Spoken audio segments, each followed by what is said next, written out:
रोज शंकर के मंदिर में प्रतिदिन जाने वाले को और एक और चीज अपने स्मरण में रहे, अगर शिव के मंदिर नहीं जा सकते तो अपने घर में जो शिवलिंग है उस पर जल चढ़ाओ। और यदि आप अपने शंकर के घर में शिवलिंग पर भी जल नहीं चढ़ा पा रहे हो तो किसी बेलपत्री का वृक्ष हो, उस वृक्ष के नीचे भी जल चढ़ाओ। और कभी मौका मिल जाए, कभी भगवान शंकर की बड़ी करुणा हो जाए, भगवान शंकर की बड़ी उदारता हो जाए, भगवान शंकर की बड़ी कृपा हो जाए, बड़ी कृपा हो जाए,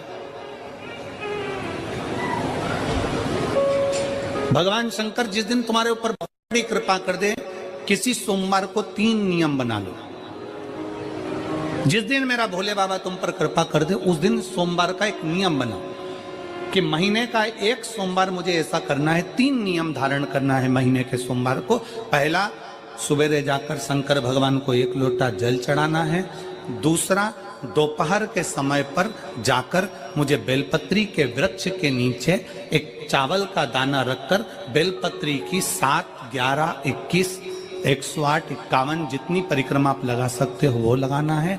और तीसरा, बेलपत्री के वृक्ष के नीचे और शंकर के मंदिर के दरवाजे पर मुझे एक घी का दीपक लगाना है। बस ये 3 नियम जिसने महीने में एक बार ले लिया, समझ लो उसको पीछे हटने की जरूरत ही नहीं, वो आगे ही बढ़े। महीने के किसी एक सोमवार का ऐसा नियम बना लो कि मुझे 3 नियम धारण करना है महीने के किसी भी एक सोमवार को। हम ये नहीं कहेंगे कि तुम सोमवार 5 पढ़ रहे हैं तो 5 को करो, 4 पढ़ रहे हैं तो 4 को करो, 3 पढ़ रहे हैं तो 3 को करो। तुम तो महीने का एक सोमवार का नियम बना। और मेरी जीजियों से, मेरी बेटियों से जो विदेश में रह रही हैं, जो कहीं बाहर रह रही हैं, कहीं बड़े शहर में रह रही हैं, जो रोज मंदिर नहीं जा सकते, हर किसी महीने के एक सोमवार को भी ये नियम निर्धारण थे, तो उनसे कहेंगे कि 3 महीने में एक सोमवार का नियम बना लो। 3 महीने में नहीं बना सकते तो 6 महीने में एक सोमवार का नियम बना लो। और 6 महीने में नहीं बना सकते तो 1 साल में एक सोमवार का ऐसा नियम बना लो कि मैं साल का एक सोमवार ऐसा रहूंगी कि सुबह सोमवार के दिन मंदिर में जाकर जल चढ़ाऊंगी, दोपहर में जाकर बाबा को एक अक्षत का दाना रखकर, अक्षत का मतलब है कि बाबा मेरी दिनों दिन उन्नति करना। बेलपत्री के वृक्ष के नीचे जो अक्षत रखा जाता है वो उन्नति के लिए रखा जाता है। शंकर के शिवलिंग पर जो अक्षत रखा जाता है वो रोग मुक्ति के लिए रखा जाता है। अशोक सुंदरी पर जो अक्षत रखा जाता है वो संतान प्राप्ति के लिए रखा जाता है। षडानंद कार्तिकेय की ओर जो अक्षत रखा जाता है वह हमारे बच्चों की सुख समृद्धि के लिए रखा जाता है। विनायक की ओर, गणेश जी की ओर जो अक्षत रखा जाता है वो हमारे घर में कोई मंगल कार्य आ जाए उसके लिए रखा जाता है। और जो पीठिका होती है जिसपे शिवलिंग रखा होता है, पार्वती जी का हस्तकमल, उस पर अक्षत रखा जाता है तो नारी के अखंड सौभाग्य के लिए रखा जाता है। अक्षत रखने का भी तरीका है। एक चावल का दाना कहाँ रखा जाता है, क्यों रखा जाता है, कैसे रखा। अब कई लोग कहते हैं गुरुजी ये शिव महापुराण में आप ये नियम बताते हो, तरीका बताते हो। हम तो उनसे कहेंगे डॉक्टर के पास जाओगे तो डॉक्टर भी गोली लिखकर ये नहीं कह देगा कि ये सारी गोली एक साथ खा जा। डॉक्टर भी कहेगा ये गोली सुबह खाना है, ये गोली शाम को खाना है, ये गोली दोपहर में खाना, ये गोली भूखे रहकर खाना। बोलो सही है कि गलत है? ये रात्रि को खाना खाने के बाद खा लेना, ये खाना खाने के पहले, ये नाश्ते के पहले। और सुनो, ये दवाई, ये वाली पीछे वाली जो दवाई लो ना इसको दूध से लेना, ये वाली जो दवाई लो ना इसको पानी से लेना। और सुनो, ये डब्बी है इसको पानी में मिलाकर फिर पीना। दवाई लेने का भी तरीका है, उसी तरह शिव महापुराण में एक एक अक्षत का भी तरीका है और एक एक बेलपत्री का भी तरीका है। अब मान लो कई लोग कहते हैं गुरुजी आप ये तरीका बताते हो शिव पुराण के माध्यम से, कई लोगों के मन में संशय जागता है, तो अगर हम एक साथ चावल चढ़ा दे तो उसका क्या तरीका है? तो हमारा निवेदन है डॉक्टर जो दवाई ले एक ही बार में निपटा जाए, एक ही बार में खा ले। दवाई एक बार में पूरी खा गए असर नहीं करेगी, इसमें डॉक्टर का कोई दोष नहीं है। उसने तो बताया था ऐसे लेना, ऐसे लेना। और तुमने, मैं डॉक्टर साहब ने पूछा दवाई पूरी ली, शाम की दवाई भूल गई थी, सवेरे की दवाई भूल गई थी, ये दवाई भूल गई थी। डॉक्टर कहेगा हमने तो नियम बताया था, तुमने नहीं खाई तो असर कहाँ से करेगी?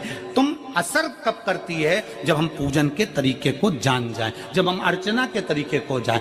आप साल भर का एक सोमवार निकाल लो, 6 महीने का एक सोमवार निकाल लो, 3 महीने का एक सोमवार निकाल लो, महीने का एक सोमवार निकाल लो, अपने से दिल में बन जाए तो एक सोमवार ऐसा निकालो जिसके 3 नियम धारण हो। पहला, उसी सोमवार जिसको कर रहे हो उस दिन सुबह जल चढ़ाना।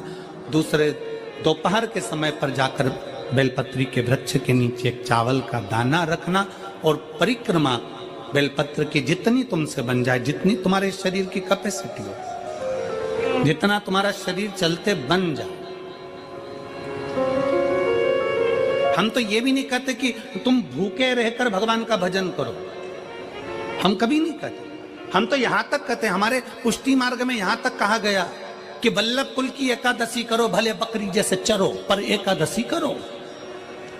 हम तो यहां तक कहते हैं कि बहुत समय से कल मेरी एकादशी है, एकादशी है, एकादशी है, एकादशी है, पूरे घर को हिलाकर रख दिया, एकादशी है, एकादशी, एकादशी है। बहू टेंशन में, बेटा डिप्रेशन में, पति पपीता ला ला के, सेव फल ला ला के, मूंगफली का दाना ला ला के, काजू कतली ला ला के, सेव फल ला ला के, और सारा सामान, साबूदाना और खिचड़ी और ना चिप्स ना जाने क्या क्या ला ला के, बेचारा पति एकादशी आती है वो नौमी से चिंता में पड़ जाता है।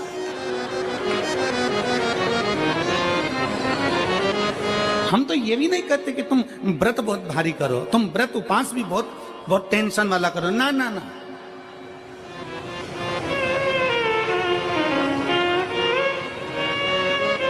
अपने को व्रत उपास भी इतना बहुत बहुत भूखे रह रहे हो, बहुत प्यासे रह रहे हो, और मालूम पड़े कि भगवान हमें मिलेगा, भगवान हमें मिलेगा। भगवान कहता है कि देख भाई, मैं भी भूखा नहीं रहता, तू भी भूखा मत रहे, मैं भी चकाचक रहता हूँ, तू भी चकाचक रहे, मैं भी अपने। और भगवान शंकर तो ये भी कहते हैं कि अपना परिवार में मत छोड़ो। मेरे पास में पार्वती भी, एक ही देवता है जो विद फैमिली मंदिर में बैठता है। शंकर जी हैं तो पार्वती जी है, तो गणेश जी हैं, तो कार्तिकेय जी हैं, तो नंदी है, सब मंदिर के अंदर चाहिए। शंकर भगवान अपने पूरे परिवार के साथ। शंकर जी तो ये कहते हैं अकेले तुम क्यों रहते हो। शिव जी की एक बात अपने ध्यान में रखना, कितनी सुंदर बात है शंकर भगवान की, बहुत ध्यान में रखिएगा। आप जोहरी नहीं हो, हीरे को नहीं परख सकते। हम भी जोहरी नहीं है, हम हीरा को नहीं समझ सकते।